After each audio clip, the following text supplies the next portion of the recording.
창세기 37장 1절에서 11절까지 말씀이 되겠습니다. 야곱이 가나안 땅 곧 그의 아버지가 거류하던 땅에 거주하였으니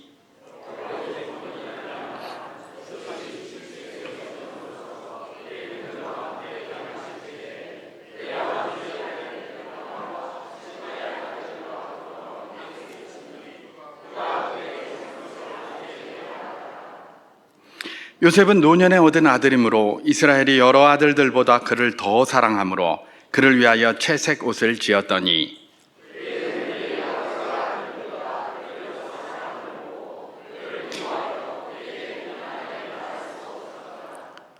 요셉이 꿈을 꾸고 자기 형들에게 말하매 그들이 그를 더욱 미워하였더라.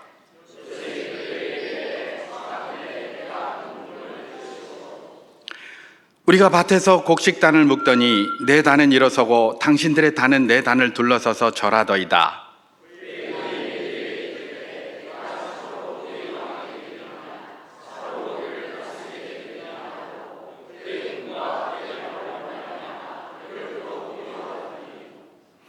요셉이 다시 꿈을 꾸고 그의 형들에게 말하여 이르되 내가 또 꿈을 꾼즉 해와 달과 11별이 내게 절하더이다 하니라.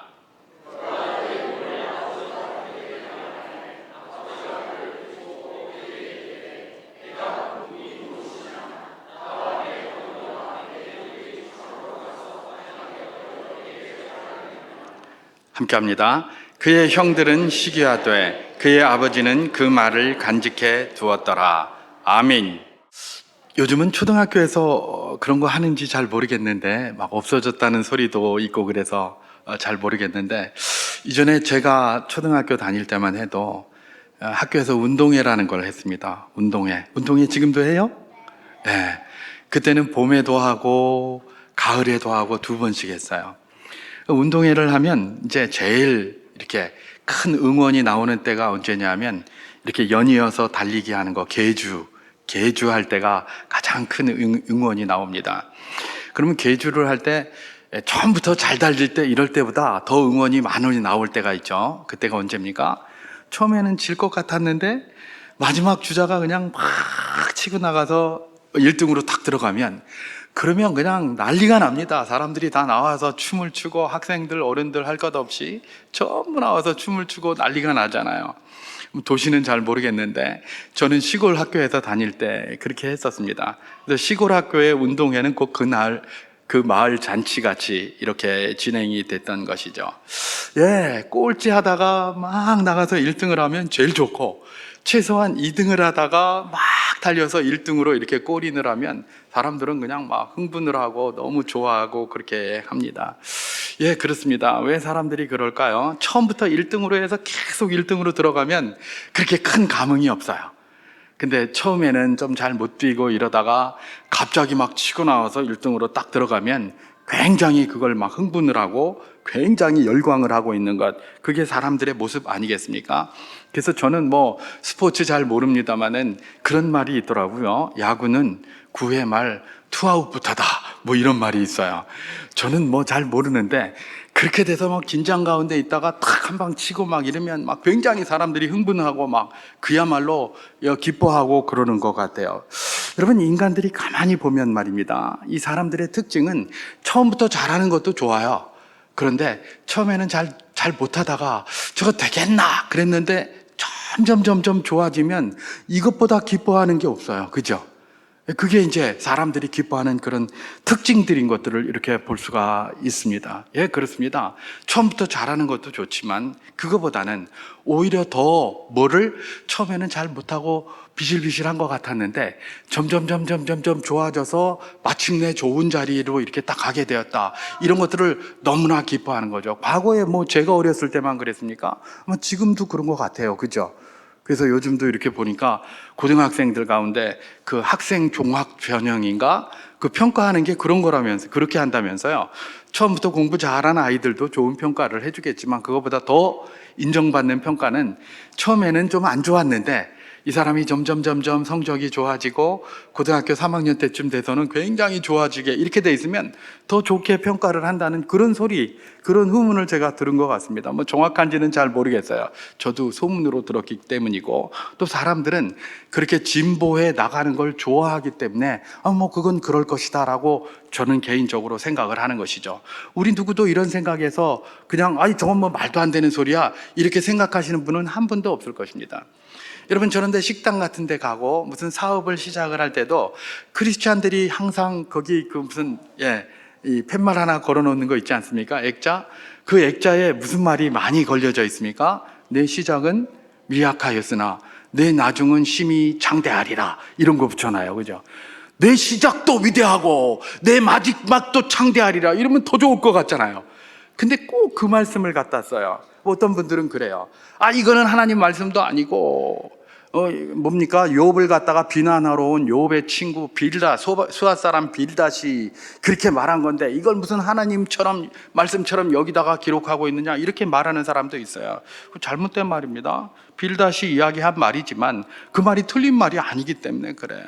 뭐 하나님이 그 틀린 말이 아니라서 거기 기록해서 그것을 갖다가 욥에게 경고하는, 물론 욥과는 상관이 없는 내용인데 욥에게 하는 말로 그렇게 된 것 아닙니까? 이게 왜 우리에게 감동을 주고 누구나 그런 것들 말 쓰는 걸 좋아하느냐? 처음에는 미약하지만 나중에는 자꾸 성장을 해서 마침내 아름답게 되는 것을 사람들이 다 선호하기 때문에 그렇게 하는 것 아니겠습니까? 그렇습니다.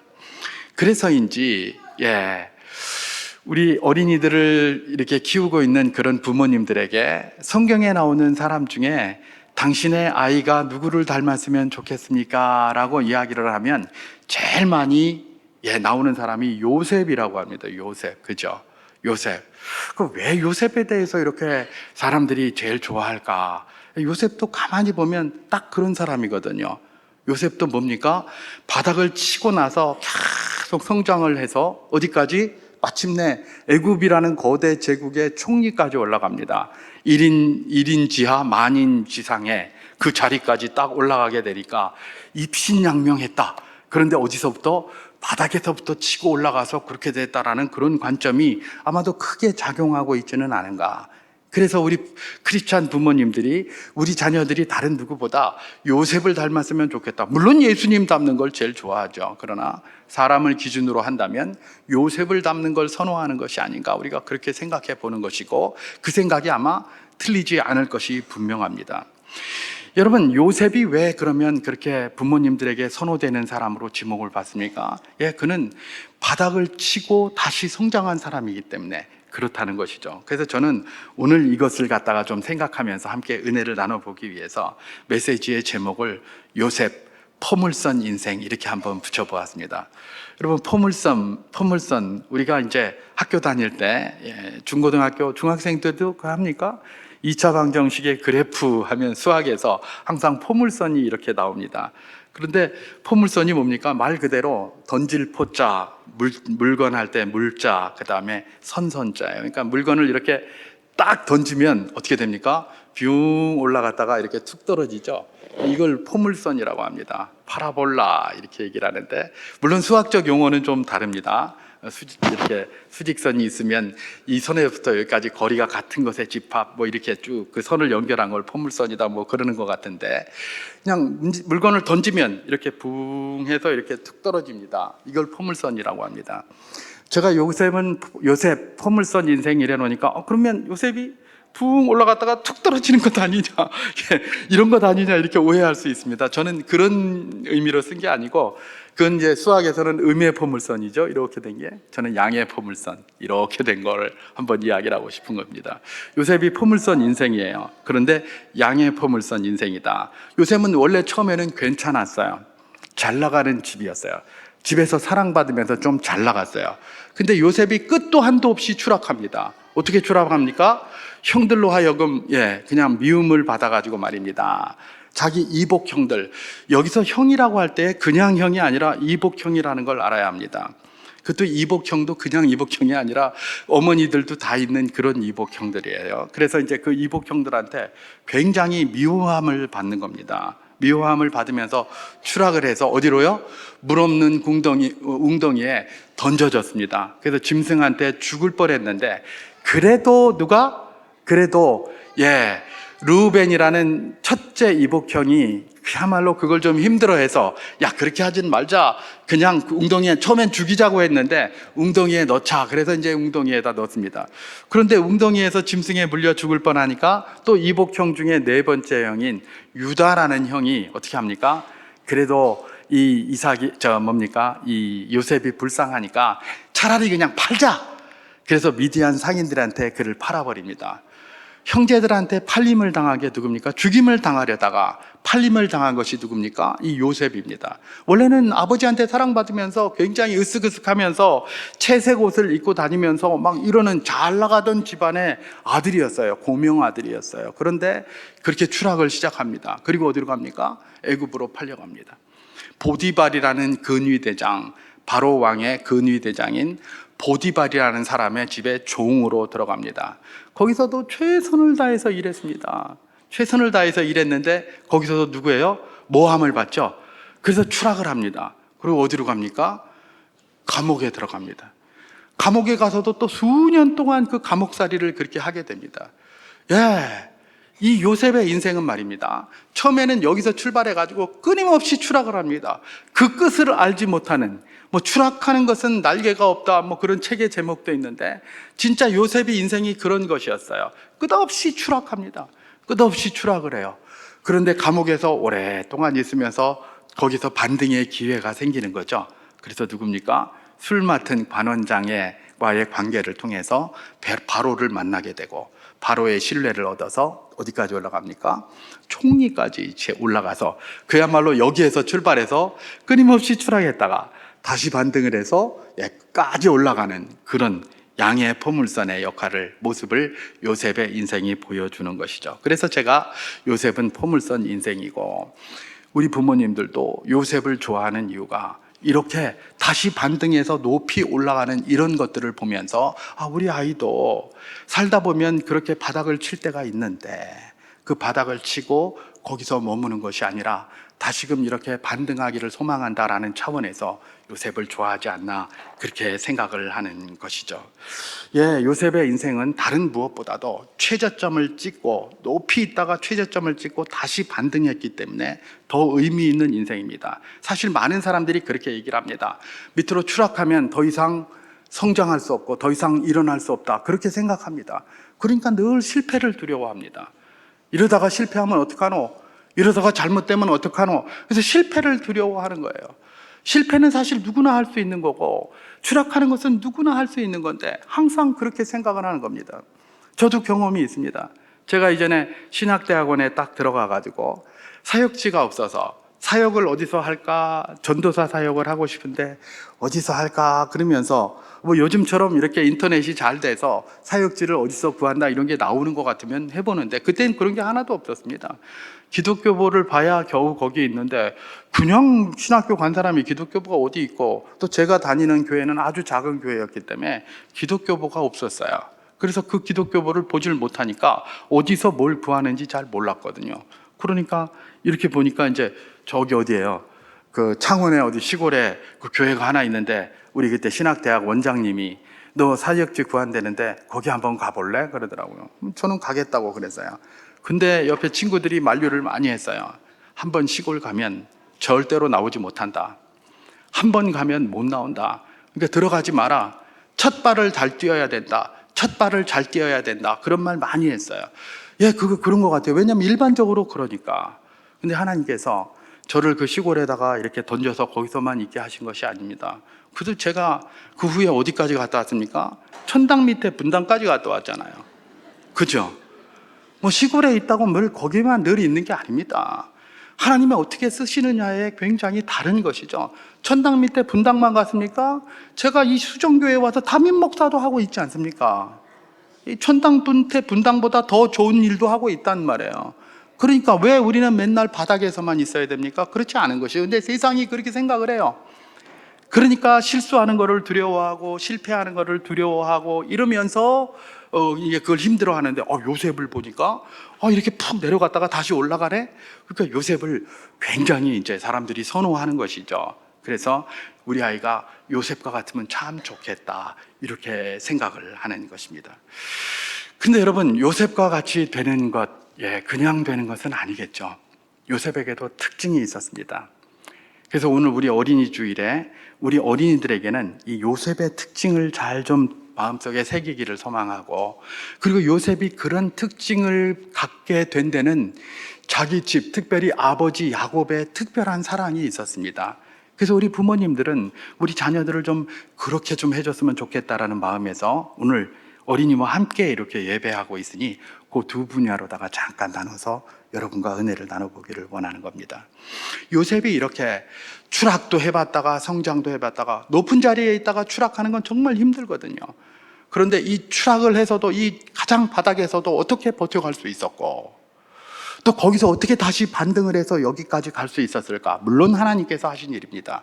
그러나 하나님은 누구에게나 그렇게 하고 싶으십니다. 싶어 하십니다. 누구나 요셉처럼 쓰고 싶어 하세요. 단 요셉처럼 준비가 안 됐기 때문에 못 쓰임을 받는 거지, 하나님은 누구든지 그렇게 쓰고 싶어 하세요. 그런데 중요한 건 뭡니까? 요셉은 그걸 받을 만한 준비가 된 자였고, 그래서 그렇게 쓰임을 받았고, 다른 사람들은 그걸 받을 만한 준비가 안 됐기 때문에 그렇게 쓰임받지 못한 것일 뿐이에요. 그렇기 때문에 우리가 이 요셉을 집중적으로 살펴보는 것은 굉장히 중요하다 할 것입니다. 자, 그렇다면 요셉의 특징을 한번 살펴보기를 원합니다. 우리 어린이들 요셉의 특징 이야기할 때 잘 들어주세요. 요셉과 같은 사람 되고 싶어요? 그러면 요셉의 특징을 잘 들어주는 필요가 있습니다. 요셉은 어떤 사람이냐? 요셉은 자기 환경을 탓하지를 않았어요. 이 사람들은 요셉은 자기 환경을 탓하는 사람이 아니었어요. 아니, 내가 왜 이래? 나는 왜 이렇게 가난해? 왜 이렇게 힘들어? 내 인생은 왜 이래? 절대로 탓하지 않았습니다. 그게 요셉입니다. 요셉. 여러분, 보통 환경 탓을 참 많이 합니다. 죄된 본성을 가진 인간이기 때문에 환경 탓을 많이 하게 되어 있습니다. 그런데 탓하기 시작하면 발전이 없습니다. 탓하기 시작하면 발전이 없어요. 우리는 모든 것에 우리의 연약함을 우리가 도약할 수 있는 발판으로 삼아야 돼요. 이전에 국민교육 현장에 나온 것처럼 우리의 처지를 약진의 발판으로 삼아 창조의 힘과 개척의 정신을 길러야 되는 거예요. 근데 자꾸 탓합니까? 탓하면 자기가 사실은 문제가 있어서 성장하지 못하는 것들을, 그 문제를 자꾸 밖으로다가 이야기를 하기 때문에 절대로 성장하지 못합니다. 절대로 발전하지 못합니다. 그렇기 때문에 절대로 탓하지 말아야 합니다. 우리 어린이들은 탓하는 거 배워서는 안 돼요. 탓하지 않게 또 이렇게 자꾸 옆에서 권고해 줄 필요도 있어요. 탓하기 시작하면 절대로 자기 발전에 없어요.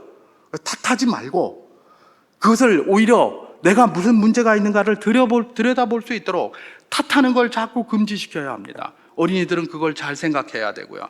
여러분, 탓하는 것으로만 따지면 요셉만큼 탓할 게 많은 사람이 있겠습니까? 요셉은 정말 환경을 탓할 것이 굉장히 많은 사람이었습니다. 한번 예를 들어 볼까요? 요셉의 아버지에게 아내가 넷이 있었습니다. 그 중에 2명은 본부인이고 2명은 그야말로 여종들이 이렇게 부인이 된 거니까 첩이라 할 것입니다.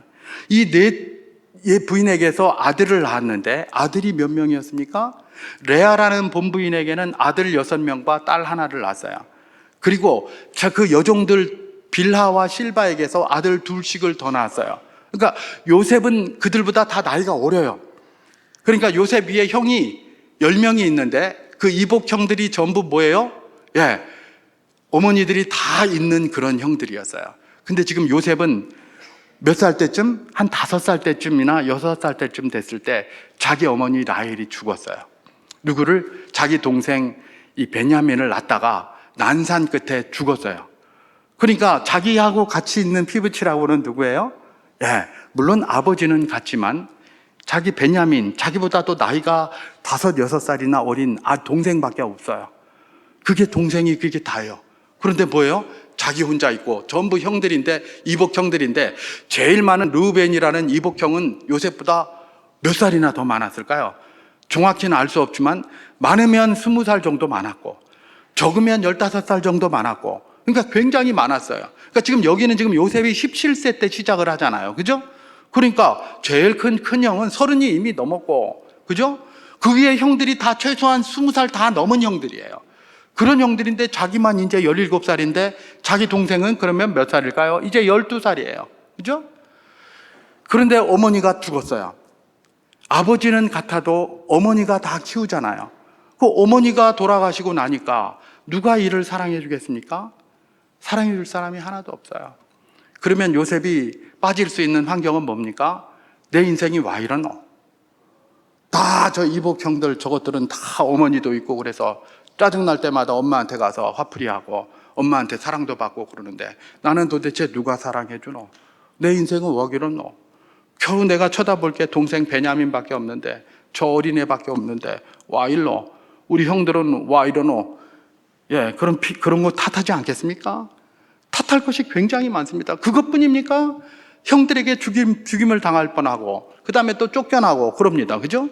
그리고 애굽으로 팔려가기도 합니다. 내 인생은 와 이러노? 우리 형들은 왜 저 모양이고 아무리 그래 어머니가 죽었다고 하더라도 저렇게 할 수 있단 말인가? 그럴 것 아닙니까? 그죠? 그리고 요셉이 또 보디발의 집에 팔려갔어요. 열심히 최선을 다했어요. 최선을 다했는데 거기서 또 모함까지 받았어요.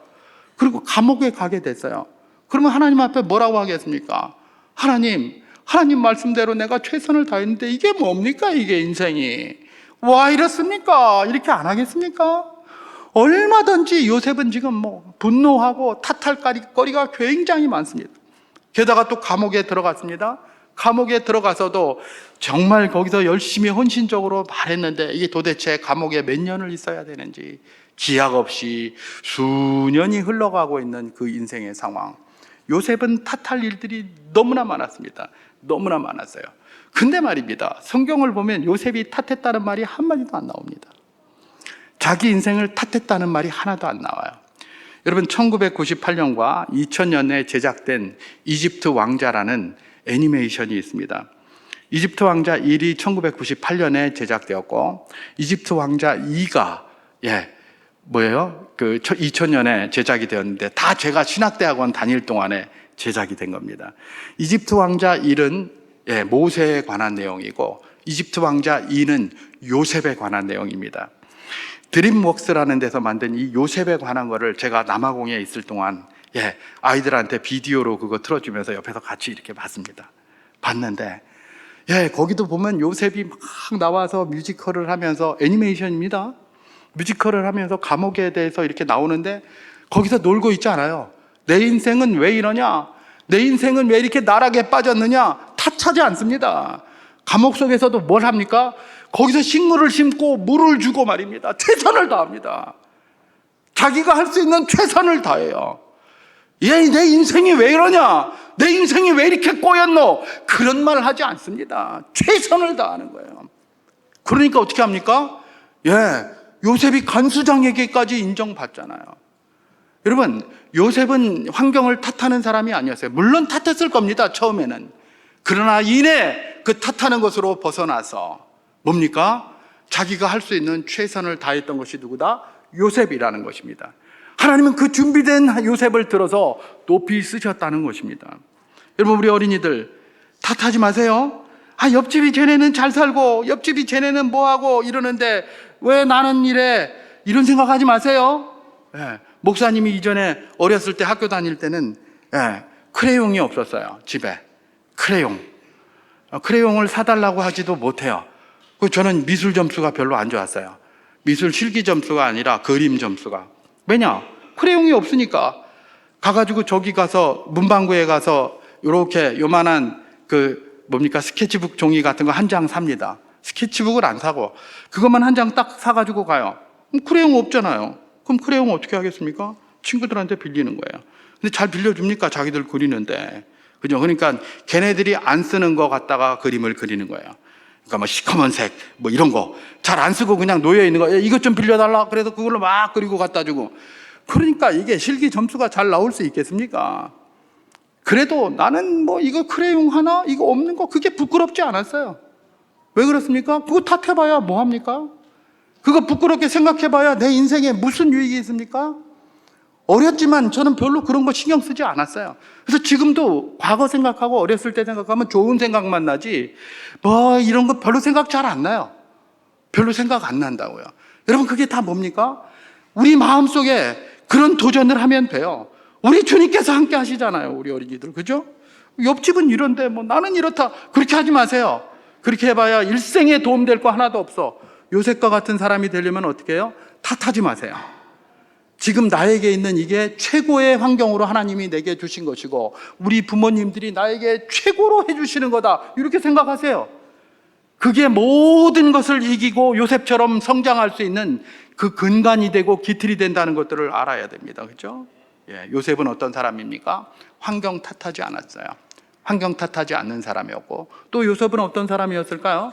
굉장히 정직하고 성실한 사람이었어요. 오늘 본문 창세기 37장 2절을 제가 한번 봉독해 보도록 하겠습니다. 야곱의 족보는 이러하니라. 요셉이 17세의 소년으로서 그의 형들과 함께 양을 칠 때에 그의 아버지의 아내들 빌하와 실바의 아들들과 더불어 함께 있었더니 그가 그들의 잘못을 아버지에게 말하더라, 이렇게 얘기를 합니다.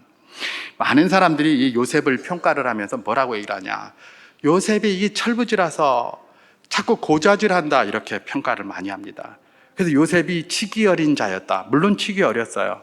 그런데 고자질하고 막 이랬다라고 보통 이야기를 많이 합니다. 저도 처음에는 그렇게 듣고 그렇게 생각을 했어요. 근데 아무리 묵상을 해도 이거는 요셉이 고자질하는 게 아니라 요셉이 정직한 사람이었습니다. 여러분, 성경을 가만히 읽어보십시오. 오늘 본문, 그의 아버지의 아내들, 레아라는 말은 없습니다. 누구죠?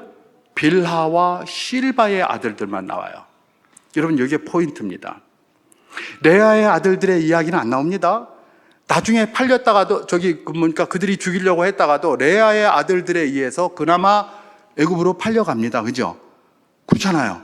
빌하와 실바의 아들들은 죽이고 싶어 했어요. 죽이고 싶어 했어요. 여러분, 빌하가 누굽니까? 실바가 누굽니까? 그들의 아들들인 단과 납달리, 갓, 아셀은 누구입니까? 아버지는 야곱으로 똑같아요. 근데 어머니가 누구예요? 종이에요. 종. 그러니까 레아의 아들들하고 빌하와 실바의 아들들하고는 차원이 다릅니다. 똑같은 형이고 똑같은 아들이라도, 왜냐하면 여주인의 아들들하고 종의 아들들하고 똑같습니까? 당연히 다르죠. 당연히 다를 수밖에 없죠. 그러니까 우리가 성경을 볼 때 그런 걸 잘 봐야 됩니다. 여기에 레아의 아들들 때문이 아니라 빌하와 실바의 아들들에 대한 게 나오는 거예요. 여러분, 빌하와 실바의 아들들 얼마나 소외감을 가지고 컸겠습니까? 똑같은 아버지한테 컸는데 우리 엄마가 맨날 저 레아한테 가서 주인님 마님 이러니까 얼마나 이게 힘들겠습니까? 그죠? 얼마나 힘들겠어요, 자녀가. 그죠? 똑같은 아들인데. 그러니까 누구를 괴롭히는 겁니까? 엄마 없는 라헬이 죽은 요셉을 괴롭히는 겁니다. 이 레아의 아들들에게서 받은 그 스트레스, 그런 것들을 다 누구에게 하는 겁니까? 예, 요셉에게 다 퍼붓는 겁니다. 요셉은 본부인의 그야말로 야곱이 가장 사랑하는 아내의 아들이지만 엄마가 없잖아요. 그리고 아직 어리잖아요. 그러니까 소위 오늘날 말대로 빵 셔틀 시킨 겁니다. 빵 셔틀. 맨날 굳은 일 다 시키고요. 그러면서 우리 어머니가 종이라고 해서 내 라헬의 아들 내가 가만히 안 둔다, 요셉. 그러면서 요셉을 그냥 쥐잡듯 한 겁니다. 그러니까 요셉이 그걸 가지고 누구한테 이야기를 하겠습니까? 자기의 그 원통함을 말입니다. 누구한테 이야기를 하겠어요? 아버지밖에 없잖아요. 그러니까 아버지 야곱에게 가서 이야기를 하는 겁니다. 그걸 고자질했다고요? 이런 사람의 마음을 요만큼도 생각하지 않고 껍데기만 가지고 판단하는 잘못인 것이죠. 그럼 누구한테 얘기를 합니까? 요셉은 그 빵 셔틀 당하고 있는 그걸 누구한테 이야기를 한단 말입니까? 자기 엄마 죽고 없는데요. 아버지한테만 이야기를 해야 되지 않겠습니까? 그렇지 않습니까? 그러니까 아버지한테만 이야기를 하는 거예요. 그걸 갖다가 아버지한테 고자질했다. 그리고 그 사람들이 누구예요? 빌하와 실바의 아들들이었어요. 자기들도 소외가 많이 받은 자예요. 그러니까 이건 보복 차원에서 했다고 보는 것이 더 정확합니다. 두고 봐라 그냥. 그러면서 라헬의 아들이냐? 더 괴롭힌 거라고 보면 정확합니다. 그런데 자기 자꾸 빵셔틀 시키고 자기 괴롭히고 이러니까 그걸 갖다가 아버지한테 가서 이야기를 하는 거. 아버지 그러면서 이야기를 한 건데 그걸 갖다가 듣고 뭐라고 얘기를 합니까? 요셉이 고자질했다 이렇게 판단을 많이 해왔고 저도 옛날에 그렇게 생각을 했었고 근데 묵상을 하면 할수록 잘못된 것이었다는 걸 알았습니다. 이건 요셉이 무슨 고자질에 익숙한 그런 사람이라기보다는 정직함의 사람이었다는 겁니다. 요셉은 정직했습니다. 그래서 실제로 아버지에게도 그렇게 인정받지 않습니까? 창세기 37장 12절에서 14절까지 말씀을 제가 한번 봉독해 보도록 하겠습니다. 그의 형들이 세겜에 가서 아버지의 양떼를 칠 때에 이스라엘이 요셉에게 이르되 내 형들이 세겜에서 양을 치지 아니하느냐 너를 그들에게도 보내리라. 요셉이 아버지에게 대답하되 내가 그리하겠나이다. 이스라엘이 그에게 이르되 가서 내 형들과 양떼가 잘 있는지를 보고 돌아와 내게 말하라 하고 그를 헤브론 골짜기에 보내니 그가 세겜으로 가니라. 이렇게 얘기를 합니다. 저 아들들이 맨날 땡땡이 치고 일도 잘 안 하는지 잘 아는 거예요, 야곱이. 그러니까 야곱이 어떻게 하는 겁니까? 요셉한테 네 가가지고 그 사람들 어떻게 하고 있는지 네 형들 어떻게 하는 거인지 가서 보고 나한테 와서 이야기해줘라. 이렇게 얘기를 하는 겁니다. 아들들을 보냈는데 그 아들이 10명이나 거기 가서 일하는데 베냐민은 아직 어리니까 일 안 하고 그죠? 10명이나 가서 일하는데 그 아들들을 별로 믿지 못하는 겁니다. 맨날 거짓말하고 맨날 잘못된 이야기하고 이러니까 믿을 수가 없으니까 그래도 정직하고 성실하고 믿을 만한 누구를 보내는 겁니까? 요셉을 보내는 겁니다. 가서 보고 네 형이 어떻게 하고 있는지 보라 이런 얘기예요. 자기 아버지한테 요셉은 정직함을 인정받은 아들이에요. 보통 사랑받으면 아버지가 사랑해 주니까 내가 좀 뺀질거려도 되겠지 이렇게 생각하는데 그게 아니에요. 요셉은 아버지한테 충성을 다해서 아버지가 인정. 왜요? 아버지 하나밖에 없거든요. 아버지 하나밖에 없으니까 아버지의 눈에 들고 아버지 마음에 들기 위해서 최선을 다하는 거예요. 지금 요셉이. 우리가 그걸 알아야 됩니다. 그러니까 정직하고 성실하게 아버지에게 하는 거고 아버지도 그걸 인정했어요. 그것으로 끝입니까? 요셉이 그 후에 성장해서도 어떻게 합니까? 창세기 39장 4절을 제가 한번 봉독해 보도록 하겠습니다. 요셉이 그의 주인에게 은혜를 입어 섬김에 그가 요셉을 가정 총무로 삼고 자기의 소유를 다 그의 손에 위탁하니 그렇게 얘기를 합니다. 지금 요셉이 보디발의 집에 가서 이렇게 종살이를 하고 있어요. 근데도 정직하고 성실하게 열심히 합니다. 그러니까 보디발이 가정 총무로 삼았대라고 그래요. 그리고 모든 걸 다 맡기는 거예요. 여러분 이게 고자질이나 하는 요셉이 할 수 있는 겁니까? 고자질이나 하고 주인에게 좋은 소리나 하고 이러는 자에게 그걸 맡길까요? 그게 아니죠. 자기가 봐도 요셉이 정직하고 충직하고 성실했기 때문에 맡긴 거예요. 그렇게 해서 모함을 받아가지고 또 어디로 갑니까? 감옥에 갑니다. 감옥에 갔을 때 상황을 뭐라고 얘기를 합니까? 창세기 38장 22절에서 23절 말씀을 제가 봉독해 보도록 하겠습니다. 창세기 38장 22절에서 23절.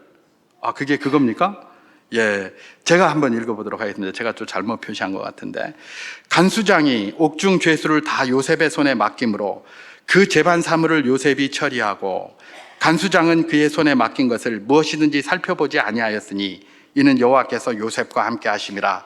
여호와께서 그를 범사에 형통하게 하셨더라. 이렇게 얘기를 합니다. 심지어 간수장도 요셉에게 모든 것 맡기고 맡겨본 걸 돌아보지 아니하였다고 합니다.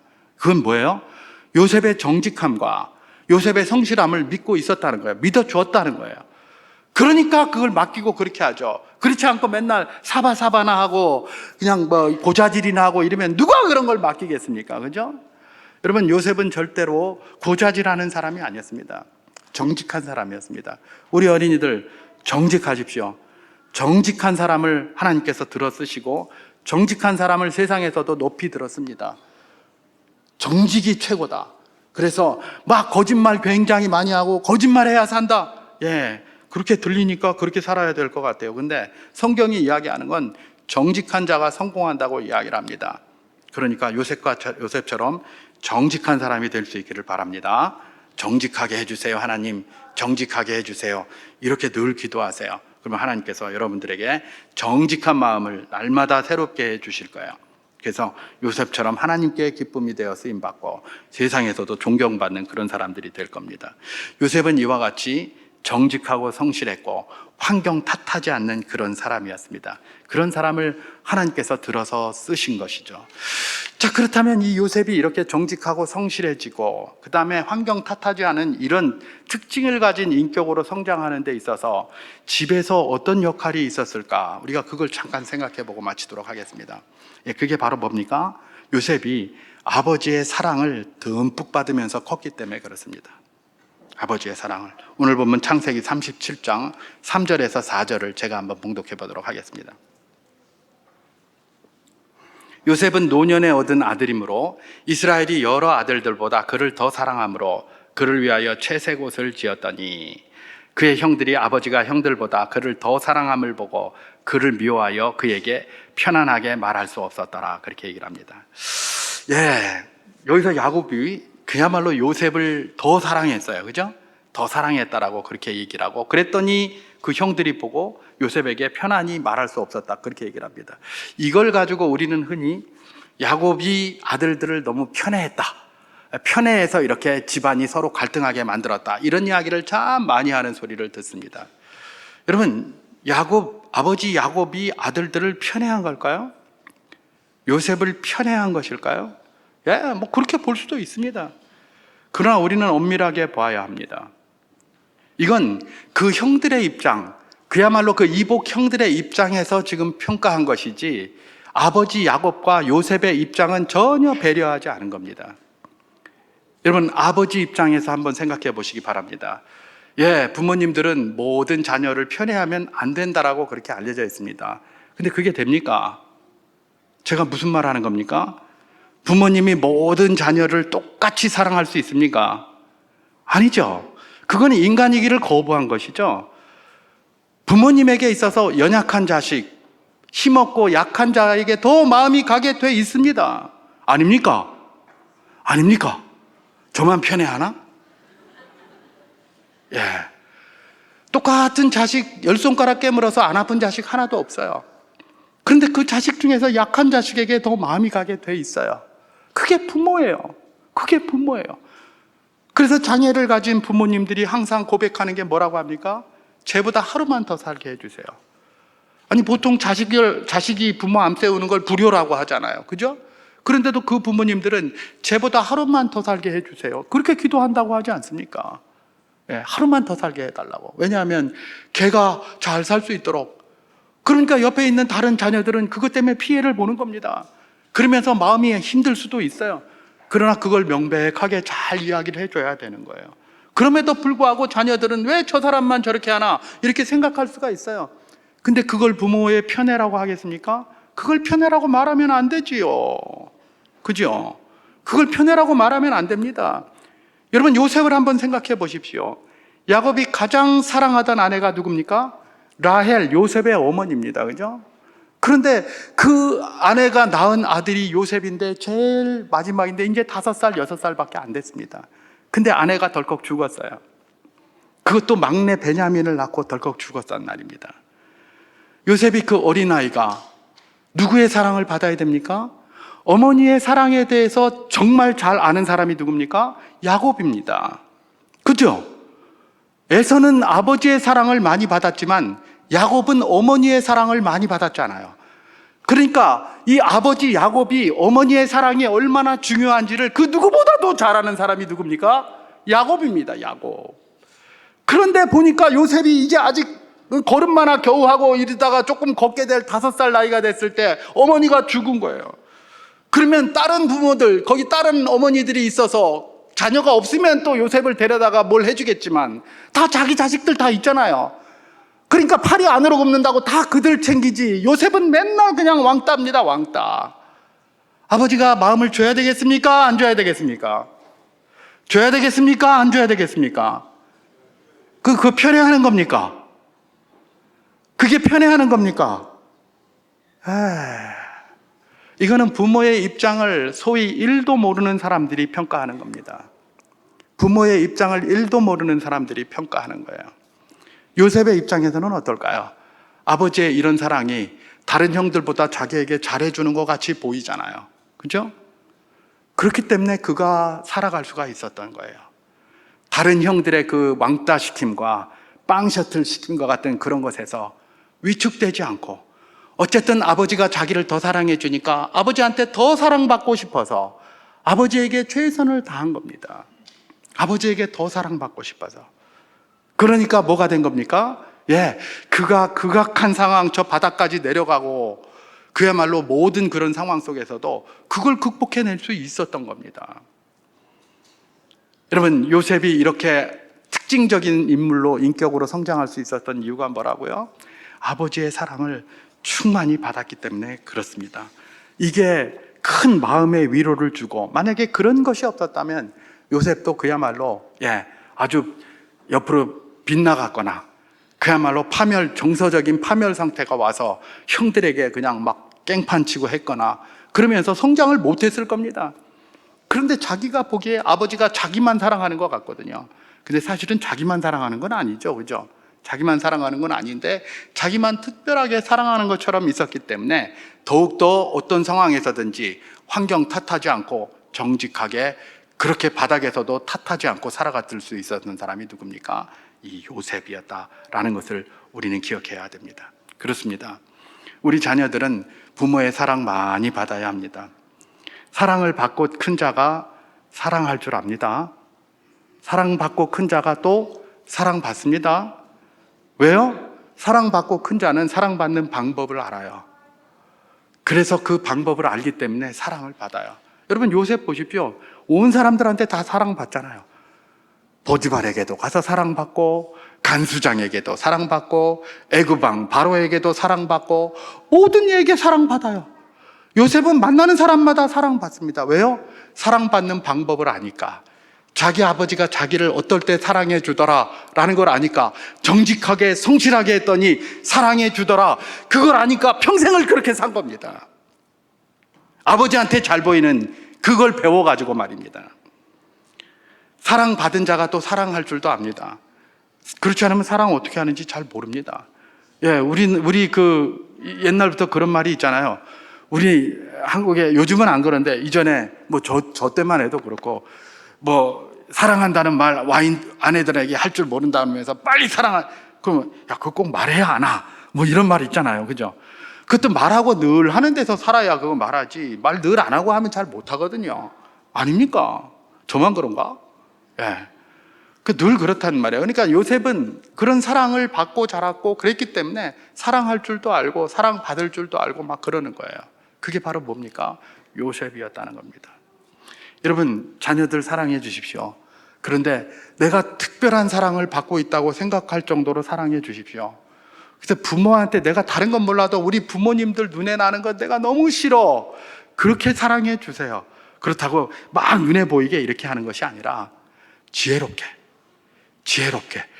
그래서 얘도 우리 부모는 나를 최고 사랑한다, 쟤도 우리 부모는 나를 최고로 사랑한다, 걔도 우리 부모는 나를 최고로 사랑한다, 쟤도 우리 부모는 나를 최고로 사랑한다라고 느낄 수 있도록, 우리 자녀들은 좀 귀 좀 막으세요. 이렇게 해서 지혜롭게 해가지고 우리 부모가 나를 최선을 다해서 사랑하고 있구나. 그래서 내가 다른 건 몰라도 엄마 아빠 마음에 대못 박는 일은 하지 말아야 된다, 이걸 평생 마음속에 생각할 수 있도록 말입니다. 그렇게 하는 것이 요셉을 키워내는 방식입니다. 오늘 요셉은 정직하고 환경 탓하지 않는 사람이었고, 그것은 아버지의 사랑을 듬뿍 받았기 때문에 얻을 수 있었다는 걸 배웠습니다. 우리 말씀의 도전을 받아서 이 어린이 주일에 우리에게 주신 이 어린이들, 정말 환경 탓하지 않고 정직하고 성실한 사람으로 성장케 되어야 되는데, 그를 위하여 부모님의 사랑이 너무나 중요하다는 걸 알며, 하나님, 제가 그것을 방법을 알게 하시고 어떻게 사랑하는 것이 저들이 사랑을 크게 느낄 수 있는지 지혜를 주시옵소서. 후히 주시고 꾸짖지 아니하시는 주님께 기도함으로 이 모든 일들을 잘 감당해 나가는 부모님들과 우리 어린이들 함께 될 수 있기를 주님의 이름으로 축원합니다.